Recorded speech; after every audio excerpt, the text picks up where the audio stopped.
Good morning, you beautiful people. I hope you guys are having a wonderful day today.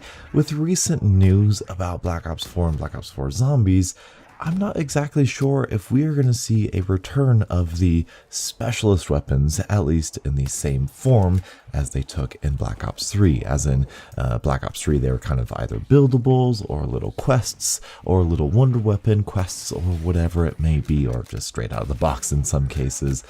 So I wanted to dedicate a video to the top 5 favorite, the top 5 best specialist weapons in Black Ops 3 Zombies. Starting at number 5, I don't think this is a big surprise. This is going to be the Annihilator pistol. Very simple, very bare bones. You get it out of the box in all of the Chronicles maps, and you can do the Flytrap Easter egg in the Giant in order to get it from the furnace there in the Giant. There's nothing really like fancy or special about this, and unfortunately it's not like the best weapon or specialist weapon. In fact, I think it's the worst specialist weapon here in Black Ops 3. It's just a pistol, you know, it one-shots to the head into the 20s, maybe 30s with double tap and all that stuff. You can't upgrade it, you can't back a punch, you can't do anything with it, but it is nice for extra ammo, or if you want to deal with like the monkey rounds or something without, you know, wasting your thunder gun ammo on Ascension or something. I don't know, it's a fun little thing to have, and it's a nice addition, and it's not hurting anyone, but we have much better things to look forward to.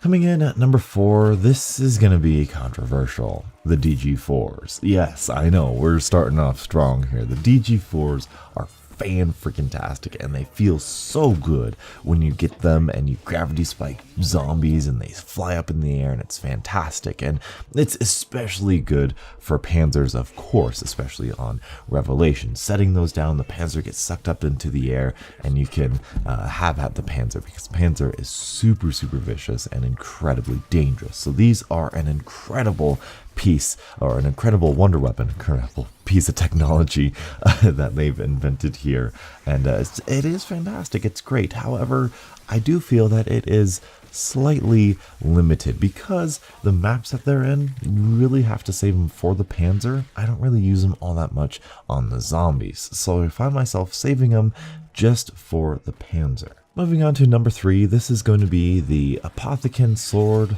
from Shadows of Evil. This sword is fantastic. It's one of the most underrated specialist or wonder weapons, I think, in all of Call of Duty Zombies. When you think Shadows of Evil, you think of the Apothicon Servant and the Civil Protector, but you don't really think about the sword. At least I didn't until I started playing Shadows of Evil.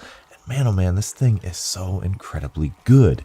It's kind of weird that it only gets filled up by Blast Furnace and Thunderwall, I believe, but once you activate this thing is like a Hell's Redeemer on steroids. It kills all of the zombies on any round super quickly. It speeds up the rounds. It's so fantastic.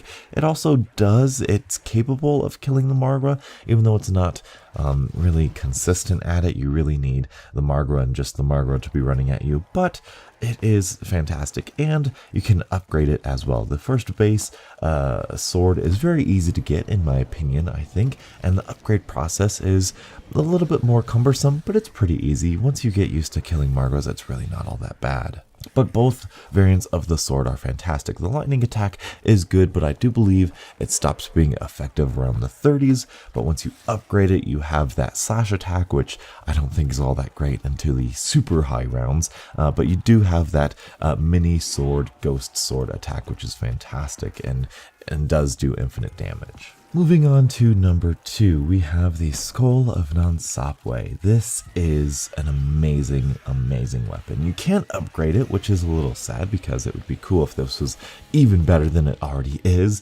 The process of obtaining it is a little too tedious, a little too boring in my opinion, but once you have this thing, man, this is like a just kill everything button. And not only does it have one mode where it just kills everything, including spiders and thrashers, which are the main downside of Zetsubou if you ask me, but you can also hypnotize or mesmerize things, not just like destroy them, not just vaporize them, but you can mesmerize them, you can pause them, you can slow your game down and just let them stay calm and not move. This is so useful, and it's so calming, and it's just so atmospheric, and it's beautiful, and it's so great for high rounds.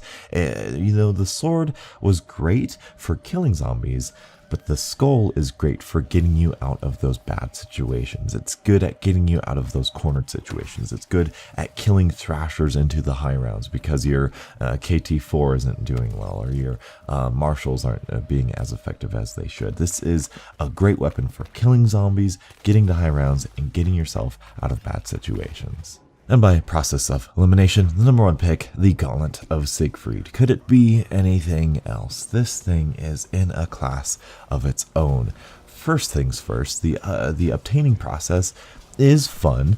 I think raiding a couple rounds for the Dragon Egg to cool is a little bit too tedious. I think it's a little bit too unnecessary.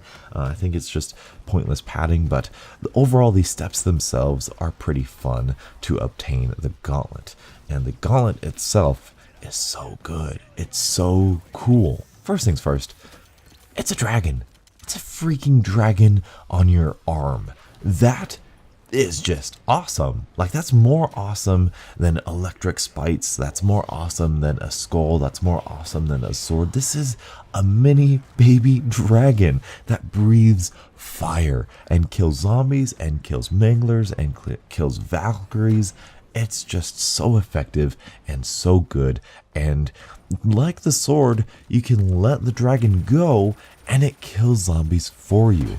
But it doesn't even stop there, because now you have a 1-1-5 punch, and this is like just so fantastic because this is your get out of my way weapon. Because if you get yourself trapped or cornered, you just break this out, you punch, and boom, you are teleported like 10 feet. You kill everything in your way, no matter what the round is, and you just feel so awesome just punching and punching your way through these hordes and these robots and these half-dead manglers, and it's just, oh, it's so awesome. And then you can recall the dragon back, you can breathe more fire like a flamethrower, or just like a really awesome like Samus Aran type thing, and it's just, oh, it's so cool. It's so awesome. This thing is effective. It's brilliant. It's got theme. It's got atmosphere. It's got fun. It is everything a good specialist weapon should be. I love the specialist weapons in Black Ops 3. I think they're fantastic. I think they're fun. I think they're empowering. I think part of the charm for zombies, especially Gorod Grovey,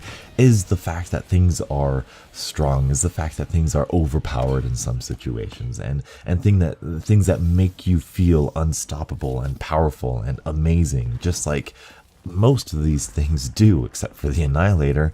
I think they are a unique aspect to zombies that I really truly want to return in Black Ops 4. So let me know your guys' list for the best specialist weapons here in Black Ops 3 Zombies. Let me know how your list ranks and how you think all of these should be ordered. Let me know in the comment section below. Thank you guys so much for watching. Until the next absolutely beautiful Zombies morning, I'll catch up with you guys later. And as always, stay beautiful.